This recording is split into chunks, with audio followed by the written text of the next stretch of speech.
The Y Curve with Phil Dobby and Roger Hearing. Migrants in small boats crossing the Channel. The Prime Minister says it's his key priority to stop them. Yet the measures so far declare them illegal, send them to Rwanda, house them on barges.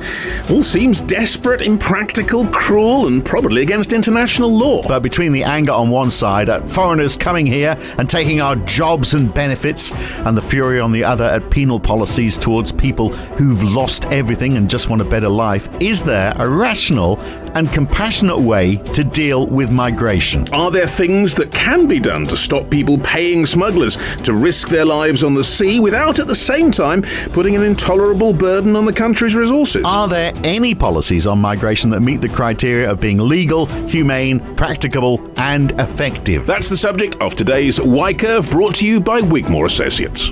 The Y Curve. So there are lots of questions about this, aren't there? Including why now are we seeing all of a sudden so many more people coming across the Channel on boats? What is the driving force for there's that? all kinds of things. There's weather, there's to do with if they can get to the French coast. All this stuff. I mean, it's all there. Well, but even though, even in winter, it's sort of but they find ways of doing it. But all these factors are in there. Plus, of course, what's going on in other places that drives them into this situation. But the big thing, and people scratch their heads about, is, okay, some of us may find some of what the government is proposing not to be exactly tasteful in terms of matching our concerns about the way people are being handled, but also, is it illegal? There's all sorts of issues with it. And is it going to happen? Is it going to happen? They can't even is it just process. Dog whistles? You've got to process people. Well, I guess that's the idea, isn't it? Well, we don't have to process them. If they arrive, if they don't need processing, we just chuck them out. And that goes over this big problem that we've got this massive backlog which just keeps on getting worse. But also then, they are breaking international law, potentially. They kind of admitted themselves. So is there a way? The big question is there something that isn't what they're doing, potentially, but is actually practicable, is actually what would work? What is the actual scale? Is there a problem anyway? This is one of the things. Well, do we want migrants? I think we do want migrants, don't we? The question is, what sort of migrants do we want? How many? How far should we process them? What will be the barriers, if any, to stop them coming over? All these things. But there must, I think, be something that can be done that isn't either inhumane or illegal. I just wonder how much of what the government is saying, do they actually believe themselves? Are we going to have a barge somewhere on the Solent filled with... no, it's in Weymouth, I think, is the plan. Okay. Down in Dorset. It's crazy. Even the local MP, a very noted supporter of the government, objects to that. Nobody wants... none of this looks good, I think, although given that we've got elections coming around the corner, maybe it looks good to enough people. But how quickly can you do that? How quickly do you convert a boat into becoming a detention centre? And why a boat? It's all of this stuff isn't just because we want to go back to Dickensian England, where we had prison hulks, on the Thames. It's because you can't get demonstrators protesting outside a boat. Well, maybe that's it. But you can outside hotels, as we have seen in recent weeks. So lots of questions. Now, look, if you want to protect your wealth, just very quickly before we talk more about this, and importantly, if you want to build on your wealth, whether it's getting the most tax-efficient outcome or planning your cash flow or investing spare cash, sorting out your inheritance arrangements, or maybe figuring out what to do if you become the beneficiary of an inheritance, or something we all need to do, of course, is to planning for our retirement in particular. The people who can help you with that are Wigmore Associates. Give them a call, see how they can help. They are a supporter of this podcast. Go to Wigmore Associates, wigmore-associates.co.uk, or give them a call on 0207 224 3400. That's 0207 224 3400, and they'll be happy to help. And apart from looking after our future income, of course, we also have to look after what's going on in the country in terms of its makeup and people coming in. And that brings us very much to the subject of migration. And joining us, I'm very pleased to talk about this, is Madeleine Sumption, the director of the Migration Observatory at Oxford University, which provides evidence-based analysis of migration in the UK. Madeleine, thanks for being with us. Thanks for having me. I suppose the best way to sort of open this is to say that the discussion, the political discussion about it seems in many ways, to many people on both sides, to be quite extreme, to be perhaps shadowing other issues often that come out in the way of talking about migration. But perhaps the key thing is migration, as we are at the moment, a problem for the UK? Well, I think people's view on that will depend quite a lot what kind of migration you're talking about. Now, overall, the UK is had around 1 million people coming last year through various different legal routes, work, study, international students were making up the majority of those, plus of course people coming from Ukraine. And in most cases that kind of migration has generally been, actually in the last few years, reasonably uncontroversial. The economic impacts tend to be relatively small, probably positive. These days, of course, where people use the word migration, they're often talking about a very specific subset of overall migration, which is people coming to the UK to claim asylum, because the numbers of people who are doing that have gone up a fair amount in the last couple of years. These are the people the government has now put through as being illegal, in inverted commas, migrants. That's how they are now. But of course, in the days of the EU, people were complaining about people coming from, for example, I had a lot of people coming from Romania, for example, for many years, and from Poland. So during the EU years, people were complaining about those people taking their jobs. So, we've moved on from that now. I guess now they're not coming. Let's move to worrying about asylum seekers. Yeah, the issues that are salient in the public debate do change a lot over time. It is interesting to me how little focus there is currently on legal migration. It was the biggest single issue in the minds of many voters for quite a few years, around 2015, 16. And actually now, if you ask, when they have opinion polls and they ask people, what are the top issues facing the UK, people tend not to say migration in the way that they used to. But of course, we do have this, there's a lot of political focus, and the government feels that it's under a lot of pressure to resolve this very specific issue about people crossing in small boats. And how many are we talking about? You talked about 1 million legally coming into this country within the year. What number are coming across in boats, having to be housed in hostels, or possibly now even barges, or potentially going to be deported to Rwanda? What are the sort of numbers we're talking about there? Last year in 2022, there were around 46,000 people who crossed the channel in small boats. The number of people who claimed asylum is actually larger than that. So less than half of people who claimed asylum last year in the UK were estimated to have come in a small boat. So that number is around, there were around 75,000 asylum applications that covered 89,000 people, which is up. That's big compared to the numbers that the UK was used to seeing, throughout most of the sort of late 2000s and 2010s. But it's not that big an international comparison if you look at it. So, yeah, because in 2019, the figures I've got here, and you might, from the Home Office, who you think knows about this sort of thing, 45,000 in 2019, and then 89,000 last year. So, there's obviously a bit of a delay, perhaps because of COVID. But that even though they, as you say, they're relatively small numbers on an international scale, that's quite a big increase, though, isn't it? So why have we seen it step up so much? It is a big increase. The UK has typically been a country that does not get many asylum applications, and that was partly because it was quite difficult to get here. Now, one of the things that's changed is that the small boats route has become a thing in a way that it wasn't in the past. And there's a fair amount of sort of speculation about exactly why that is. I think partly, and some of it, for example, is due to more effective enforcement on the other routes that people used to take, like, for example, people crossing in lorries. There's been a lot more enforcement around the freight terminals in northern France. So that may have been sort of one of the reasons people started crossing in small boats. But I think more generally, an industry has grown up around it, and people have just realized that the channel isn't the barrier that they thought it was. And so that's one of the factors. The fact that it has become slightly easier to get to the UK is probably one of the factors increasing the total number of asylum applications. Although, of course, we have to remember that a lot of people, small majority, are not actually arriving by small boat at all. And sort of in the international context, these numbers for a large country, with a population of 60, 70 million, are not out of line with what other high-income countries receive. The pub conversation, of course, which is not always necessarily the most informed source of Depends information. On the pub, but yes. would say, well, there's more coming across because the French aren't policing those crossings as much as perhaps they used to, because we're not in the EU anymore. Again, there is some speculation about what is the role of Brexit and people leaving. Some people have argued that the fact that we're not part of the EU's shared asylum arrangements anymore has meant that people are more keen to come here. I think those I don't see. It's really difficult to know the impact. There may have been some impact of Brexit increasing the numbers, but there isn't really any evidence to say how big that impact is, if it exists. I was going to say the other aspect of that pub conversation, that national one, is why would people want to come to the UK specifically? Because they've obviously reached France, they've reached Europe by the fact of where they are, and that is a stable they're already place in a safe country. Yes, and as a country one presumes where they could prosper much in the same way that they could in the UK. Yeah, no, that's and interestingly, actually, the UK, it's not the first safe country that most people pass through. For some people, it's not even the last, because some people then go on to Ireland and claim asylum there via the common travel area. But there's a big debate about why people come to the UK.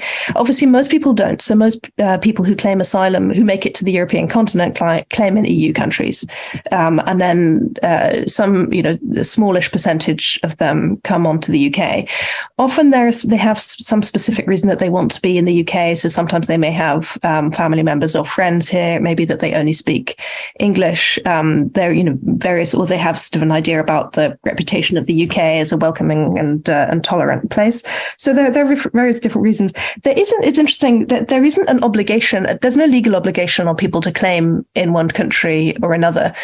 So often this comes down to the question about what is the overall responsibility of different countries, the UK, France, European countries, non-European countries, to deal with asylum seekers. And I think one of the reasons that this gets tricky, the debates about this get quite politicized and tricky, is that the global asylum system doesn't actually say that much about how responsibility should be shared across countries. It just sets out responsibilities once someone's actually arrived. Well, I wanted to come on to the legal basis, because one of the criteria for trying to, as we are in this podcast, trying to work ways forward, is that it has to be, whatever measure is introduced, if any, has to be legal. And the government themselves have acknowledged that some of the latest legislation may not be conducive to international law.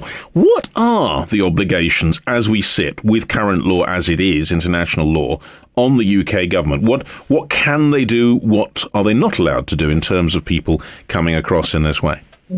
So I should give the caveat here that I'm not an immigration lawyer, and the legal area is actually really complex. The main legal obligations that we have, so we have the Refugee Convention, which does a lot of things, but the most important thing, arguably, that it does is effectively say once someone has arrived on your territory and claims asylum, you cannot return them to a country where they would be at risk. So if someone's if someone shows up from Afghanistan, you can't return them, broadly speaking, to Afghanistan. That's, and there are lots of other obligations around how people should be treated once they're here, but that's the key one. You then separately have human rights legislation, which covers a whole host of things, including people's right to family life, and it covers aspects around detention and removal, and those things. They create some constraints on what the government can do. I think in some ways, I actually feel that sometimes in our debate, the legal constraints get more attention than they really deserve, in the sense that, the reason that the UK government is not returning Afghans to Afghanistan is probably not because it signed the Refugee Convention, but because it doesn't think that it should send Afghans back to Afghanistan. And so I think sometimes this is framed as sort of what's the government allowed to do and what's it not allowed to do, rather than just, what's a good idea, what would people support? And sometimes you don't get to tremendously different answers, actually, when you go through the You're saying there's a bit of a conscience there, then, is that? I mean, and which would sort of suggest that a lot of the rhetoric we're hearing might be sort of political, rather than, it's sending a message that they think the voter wants to hear, rather than actually what they intend to do. Because if you look at the country where, for those small boat arrivals, which obviously are very different to what we were seeing before Brexit and before we saw these arrivals, it's Iran, it's Iraq, it's Eritrea, it's Syria, it's Afghanistan, Sudan, and they, you assume they are coming by boat because of a lack of choice. And do we want to send people back to any of those places? I dare say not. And some people might say, well, we don't need to send them back there. If they came from France, we should just send them back to France, which is sort of like getting back to the Australian way of turn back the boats. It doesn't matter where you came from. We'll just send you back where you set sail from. But legally, we can't do that, can we? Legally, we can't send people back to France. Yeah. Well, you would need France. Not if they come from Iraq, for example. Well, you would need France to agree to take them back. So legally, when we were part of the EU, there was a sort of asylum arrangement called the Dublin Accord, which effectively means that someone someone from Iraq or Afghanistan or any other country where they would be at risk if they were returned to those countries could be returned to France and asked to claim asylum there instead of, say, the UK. So that agreement existed until the end of 2020. Now, it wasn't as effective as you might expect it to be for various logistical reasons. Actually, a lot of it was more difficult than people realized to transfer people from one country to another. But at least in theory, it was possible and it was legal to do that. So there are legal options for people to be returned to other countries. So, drawing some of this in generality, we have, say, around 80,000 people potentially coming in each year in this kind of way. The government then has to house them, or does house them in some form while it processes them. This is the current system. And if they have an application for asylum, that is then considered and they may or may not stay. Now, the political argument has been that these people are a burden. They take our benefits. They cost the taxpayer. How much of that is true? Well, there are specific issues at the moment about the asylum accommodation because as you outlined, when people arrive, they tend to receive accommodation. The main reason for that is that they are not allowed to work while they are waiting for their asylum claim. Now, if the asylum claim was made in 3 to 6 months, like it is in many other countries, that wouldn't necessarily matter so much. If someone's a refugee coming from a war-torn country after a quite traumatic journey, you wouldn't necessarily expect them to hop into work the next day anyway. But by the time when you have a backlog as large as the UK does, more than 100,000 people waiting for a decision on their initial application, then you start to get into trouble because people are waiting, often typically over a year, sometimes 2 or even 3 years to get their decision, which means that they can't then move into work and start supporting themselves. So what that means, and that effectively, we can discuss it in more detail, but the reason for that effectively, there are not enough decisions are being made on asylum claims in the UK. That is one of the main causes. That, together with the increase in the number of people applying, has meant that the government needs to find housing for a larger number of people, which of course creates a cost. Interestingly, under the legislation that is currently going through Parliament, the numbers of people that the state would need to support could, under many of the reasonable, plausible scenarios, could actually go up quite a lot, because you would have people who would come in and instead of the government would no longer make a decision on their claim under the proposals, and so they couldn't remove them to their countries of origin without making a decision. If they can't remove them to other third countries, which many analysts think that they won't be able to, they would still be left in the UK in this long-term limbo where they couldn't work. And so that could, in theory, obviously it's very difficult to predict the exact impacts, but one plausible scenario is that it would lead to a very significant increase in the number of people needing accommodation and support. Because of the delays in processing. And those numbers are shocking, aren't they? So I've got these from your website. So I hope I'm not misconstruing them. But from the 1st of January 2021 to the 30th of September 2022, 121,564 asylum applications, 83 have been deemed inadmissible. That doesn't mean that the rest are okay. It just means they haven't got around to them. 21 have been removed out of 121,564. So that is less than 0.02%. So there's plenty of room for improvement there, isn't there? So it's just lack of resources, essentially, Madeleine, in terms of doing and that is just over that period. I mean, that is adding to the waiting list of what went before. Well, so those specific statistics that you've cited are about, it's about a procedure that the government introduced that was designed to assess people when they came in. Let's say they came in via a safe country. It was designed to assess them and say, okay, well, we believe that you have connections in, say, France or Belgium, and therefore your claim should be assessed over there. And not everyone went through that specific assessment. But what those statistics, I think, show is that there would be different numbers that you need to look at, know kind of what is the total number of undecided claims. But what those figures show is that it's very difficult to remove someone who's made an asylum claim to another country, effectively asking that country to take responsibility for their asylum claim instead, unless you have agreements in place with those countries that will allow you to do it. And because the UK doesn't currently have those agreements, that one exception is Rwanda, which we can talk about, that isn't yet operational.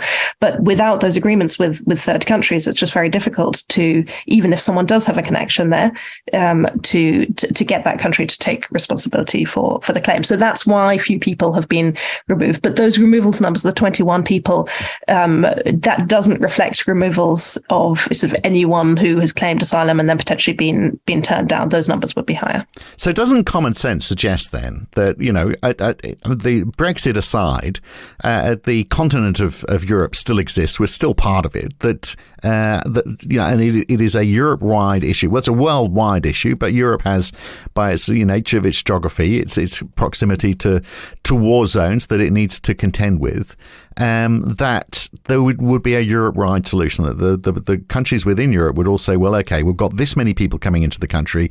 Some people have German connections. Some people have British family connections. We need to, if they are genuine refugees, it's obvious those with British connections find their way to Britain.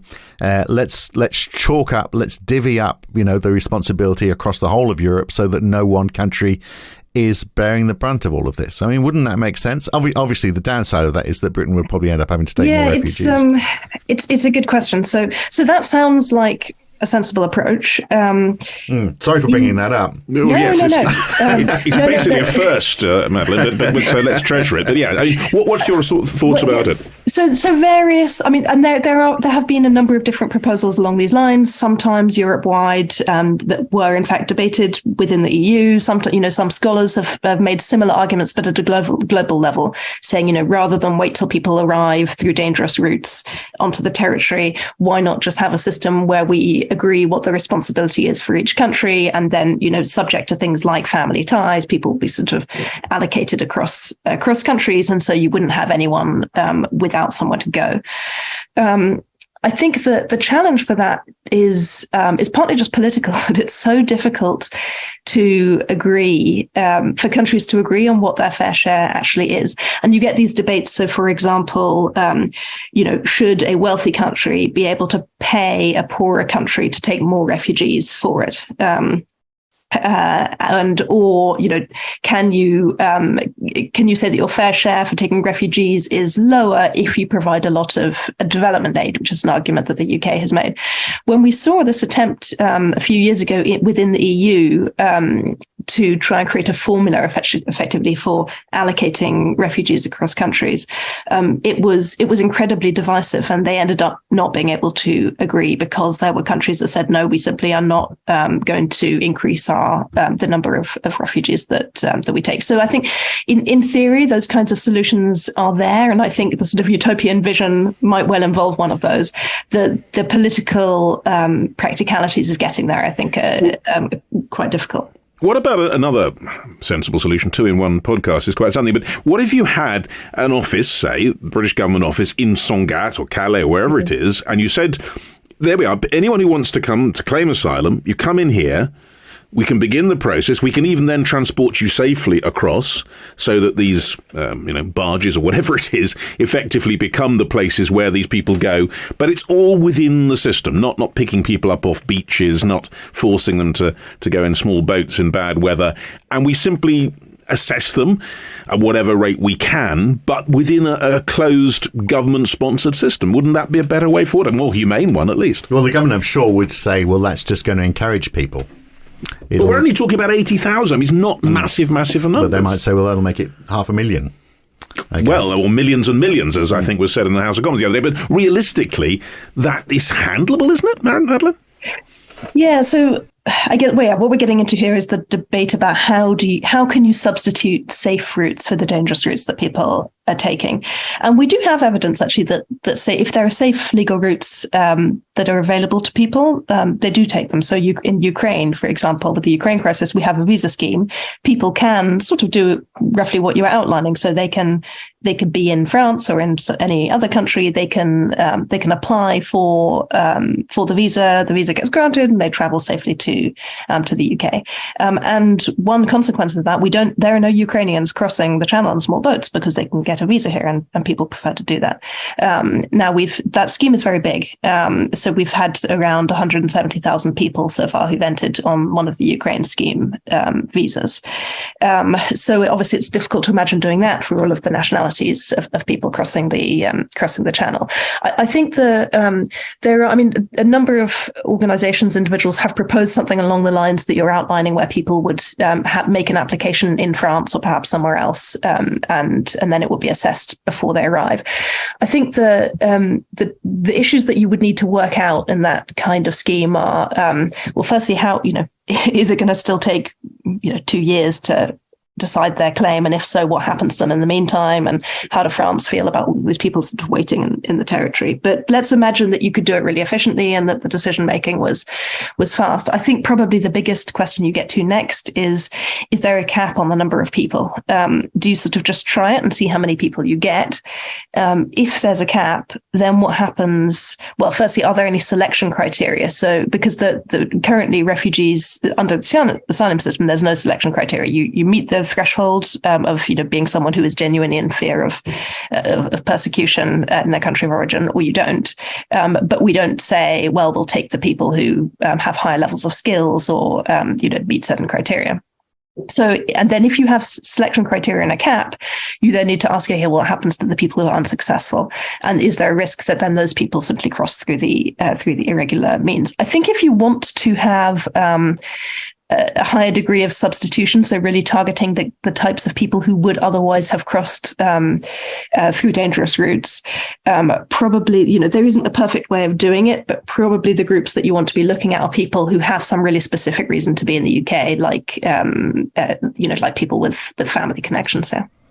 So, what about the contribution then that these asylum seekers make if they are found that they that meet the criteria? They stay in the country. Obviously, they're not doing a great deal for that 2 years while they're trapped in a hotel room watching Pointless every day. But once they've gone through that phase and they're out in the community, do we find that they are a drain on the economy, or are they contributing to the economy? What is their net worth? Is there even an argument in what is a pretty tight labour market for letting them work from day one if they want to? Yeah. So in terms of the overall economic contribution, I haven't seen this quantified in terms of like a net benefit of a particular group. And to be honest, sometimes I find those exercises slightly spurious anyway. I think, realistically, it's going to vary a lot. If you talk, forget about the social contributions and people's kind of, membership of society and culture are very difficult to quantify. So I'm not going to get into that. But if you think about the economics of it, one of the key questions is whether people work and what kind of jobs they do. And in general, what we see for refugees, obviously many refugees do end up working.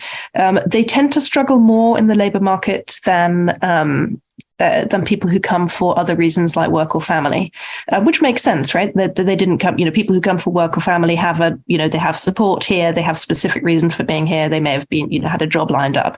That obviously tends not to be the case with refugees who haven't left voluntarily. So I think it's not, the reason to have policy towards refugees is humanitarian. It's not because there's some kind of, massive hidden economic benefit, although obviously many people will end up entering the labour market and contributing economically.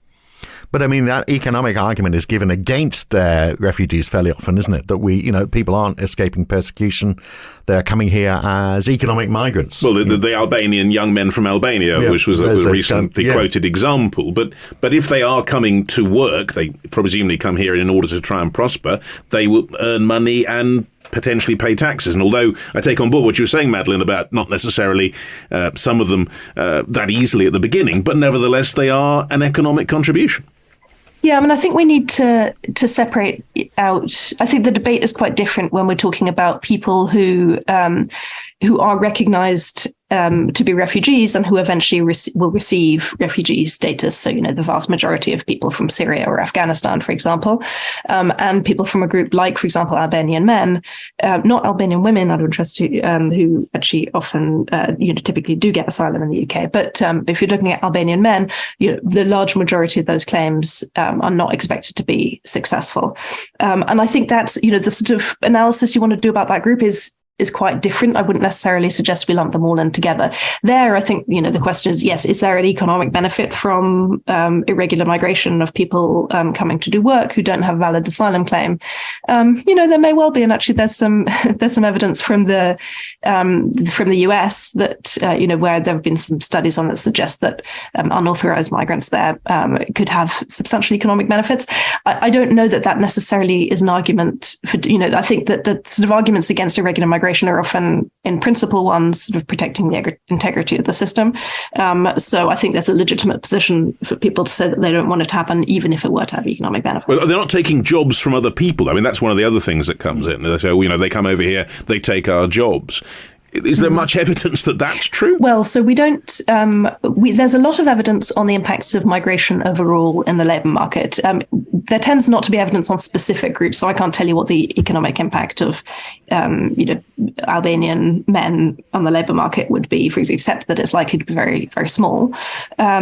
Overall, when there have been studies looking at, for example, people coming from EU countries over the last 15 years under free movement rules. And then, these countries, there have been studies in the UK and other countries. One of the quite consistent results that comes out of those studies is that the impacts are actually much smaller than people expect. So intuitively, people feel like, well, if there are more people coming into the labour market, then and they get jobs, then that means there aren't jobs for other people. That's an argument that's known as the lump of labour fallacy, that there's the kind of fixed number of jobs in the economy.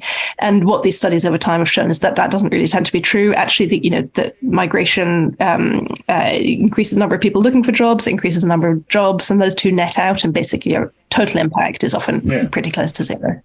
And at the moment, we know there are actually there's a lot more jobs available than there are people anyway. So. Yeah, and all of those people, obviously, unless they're sort of shipping all the money back home, are consumers as well. So, I mean, they add to the... Yes, there's a net effect of positive in that sense. But, I mean, when we had... we are getting back away from the asylum seeker issue, back to where we were with the EU, where... For example, Romania, we did see a lot of people, and they were escaping, corruption in Romania, but a large chunk of that, I saw a survey from the UK Collaborative Centre for Housing Evidence. They asked Romanians why, this is in 2021, why they'd migrated to the UK. Most did say it was escaping corruption, but also they said it was for professional development. They were here for a career, basically. And yet, Romania, I mean, it's a developed country. It's 47th in the world in terms of GDP. But of course, there was a free travel arrangement with the EU, so they left in their droves and they came here. So we've sort of stopped that happening now, and we're paying the price for that because we haven't got enough people, perhaps, to do the work that Romanians were doing. It's very difficult to find builders, for example. Polish builders, of course. Exactly, as well. So yeah, I mean.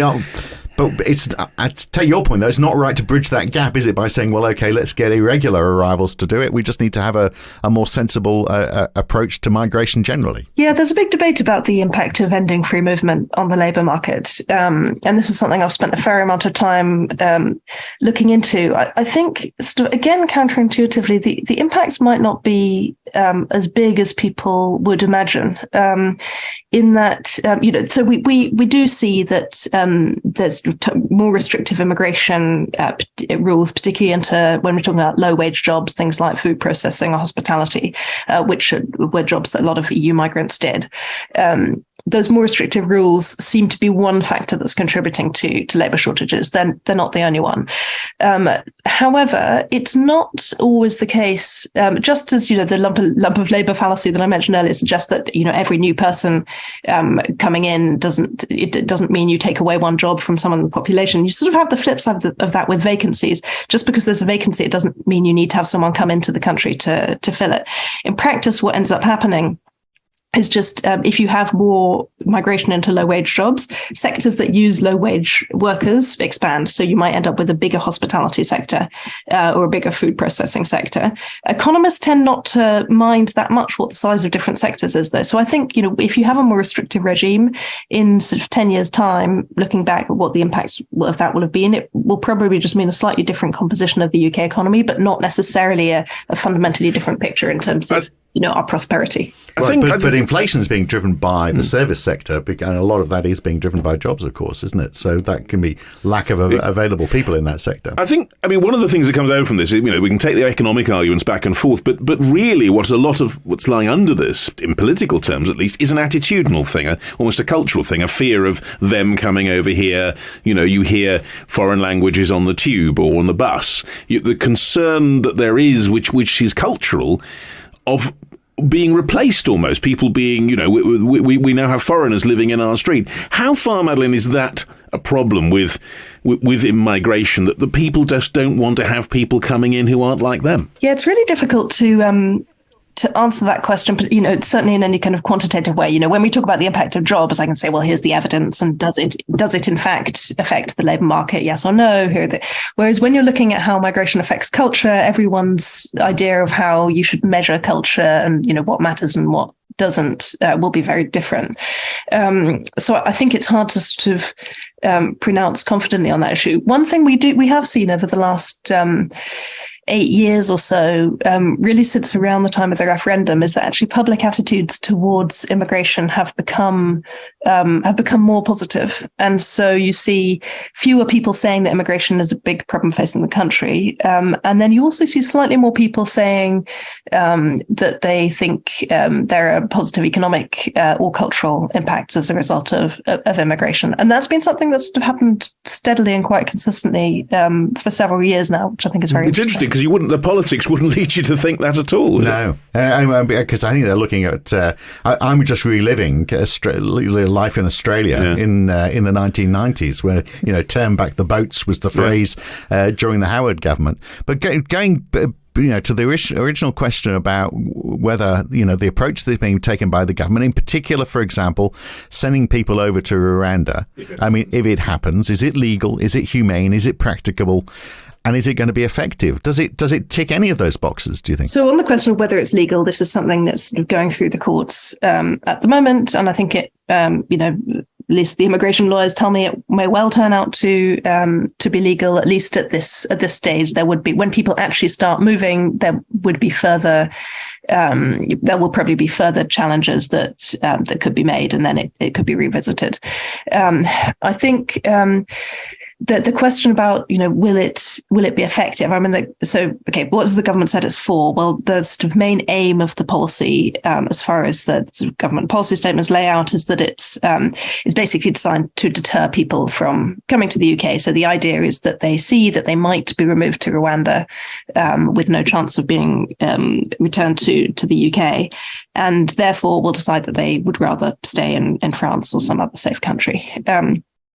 Now, in theory, this sounds quite plausible. The issue is that the past evidence does not actually suggest that asylum policies, policies on how you treat people after they arrive, it doesn't suggest that they have really, that they have particularly big impacts on people's decisions about where to go. And part of the reason for that is that people don't necessarily actually know what the policies are that face them. The information they have is often really inaccurate. There are all sorts of rumors, misinformation spread by, people knowingly or unknowingly. And sometimes people are actually quite shocked when they arrive in the country of destination and discover what policies face them. And then even if they do know that there's a chance they'll be removed to Rwanda, they may feel that it's just effectively one more risk along a journey that, what's often been a quite long and traumatic journey that they've already taken that involved many, many risks. So I think, obviously these policies are they're slightly more extreme than what other EU countries are doing. So maybe the impact would be more than we've seen in those other countries. But certainly what's interesting, I think, about this bill is there's a sort of gamble inherent in the current asylum proposals, which is that that it will have the promised deterrent effect, because if it doesn't, then it actually stores up. If you keep having the same number of people arriving in small boats and all subject to these provisions, it stores up quite a lot of operational difficulties for the UK working out what to do with everyone who. It does feel like we are being swamped, and we are having immense difficulty coping. That's a dangerous word. Well, yeah, maybe I use it advisedly, but certainly that we are having difficulty in terms of coping with the numbers. So for whatever reason, we just are not processing them fast enough. And the more that we see arriving, if that is going to be the case, and that's the question: are we going to see this continuing to increase, and are we going to have even more difficulty processing? The backlog gets greater, the costs increase, and it feels like we're just doing stopgap measures to try and solve that problem. And it sounds, Madeleine, from what you're saying, as if what's going through in the moment isn't necessarily going to be effective or humane or possibly legal, and so we're back to square one, really, aren't we? At the core of it, the biggest problem facing the UK asylum system at the moment is the backlog. It's very difficult to run an effective system, and the costs go up when you have so many people still waiting for a decision on their claim. And the government's announced, various things to try and address this. It's increased the number of caseworkers. It's attempting to streamline the procedure of people coming from countries like Syria, where they're almost certain to be given asylum anyway. So there's a question of, well, why spend so much resources picking through the details of the claim? That anyway, there's a separate discussion to be had about those policies. But I think ultimately the sort of the biggest thing that the government, there's lots of stuff the government would like that it doesn't really control. Like it would like to deter people from coming. It would like to reduce the number of people coming in small boats, and it's very difficult for it to have a really big impact on that. The one thing it does control is the asylum processing system, and that's probably therefore the lowest hanging fruit, even though it is difficult. Just trying to get people out of the backlog and move on with their lives. So do you think they are perhaps delaying it all so that that dissuades people from applying? If word gets around, but probably won't get around from what you were saying about the Rwanda solution, but if word gets around that, don't even try Britain because you're going to be stuck there on a barge off Weymouth for 3 years, people might be dissuaded and might think about going somewhere else. Do you think that is part of the philosophy? I can't speculate about what the government actually intends. I suppose you're suggesting that the backlog is a deliberate strategy. Well, they can't be that inefficient, surely. Oh, I don't know. I don't know. I have no idea. I sort of the rational part of me says I doubt it, just because the costs are so high that it would be a strange strategy. It doesn't seem to have had, at least the numbers of people claiming asylum remain high, despite the fact that the processing times have been so long. So it's not working. Yeah, so they might as well shorten it, in other words. Well, yeah. And that is the biggest problem to tackle. A lot of head scratching on it. Madeleine, thank you very much indeed for walking us through what we do know, what we can say about this whole issue of migration. But no answers is the... there may not be answers, I think, is possibly the conclusion. But thank you. Really good. Unfortunately, that may be the case, yeah.